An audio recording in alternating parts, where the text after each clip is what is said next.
Siz də pensiya artımlarından yararlanmaq istəyirsinizsə kanala abunə olun və videonu bəyənin. Əmək haqlarında illik artım adətən əvvəlki illər üzrə orta aylıq əmək haqqının ölçüsünə uyğun şəkildə indeksləşdirilir. Bu göstərici cari il üçün 9,2% təşkil edir və ölkə əhalisi haqlı olaraq bu artımı gözləyir. Bu sözləri Bakusa açıqlamasında Azərbaycan Qiymətləndiricilər Cəmiyyətinin AICA sədri Vüqar Oruc deyib. AICA sədri əlavə edib ki, artım ilin əvvəlində reallaşmasa da, lakin müəyyən müddət sonra həyata keçirilməsi ehtimalı yüksəkdir. Nəzərə almaq lazımdır ki, hazırda həm ərzaq, həm də qeyri-ərzaq məhsullarının qiymətində artım müşahidə olunur. Eyni zamanda yanacağın qiymətində yüksəliş baş verib, dərman vasitələrinin qiymətləri isə Tarif Şurasının qərarı ilə artırılıb. Belə bir şəraitdə əmək haqlarının indeksləşdirilməsi və artırılması artıq zərurətə çevrilib və müvəqqəti deyil, davamlı xarakter daşımalıdır. Hesab edirəm ki, ötən illərin təcrübəsinə əsasən, hökumət qurumları tərəfindən il ərzində əmək haqlarında 9,2% artımın tətbiqi mümkündür.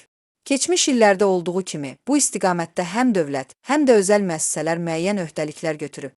Xüsusilə özəl sektorda əmək haqları əsasən minimum əmək haqqı bazası üzərindən formalaşdırılır.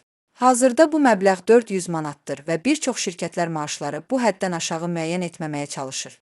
Biz bu məsələ ilə bağlı həm ictimaiyyətə, həm də dövlət qurumlarına müraciət etmişik ki, Azərbaycanda minimum əmək haqqı ən azı orta aylıq əmək haqqının 50% səviyyəsində müəyyən edilsin.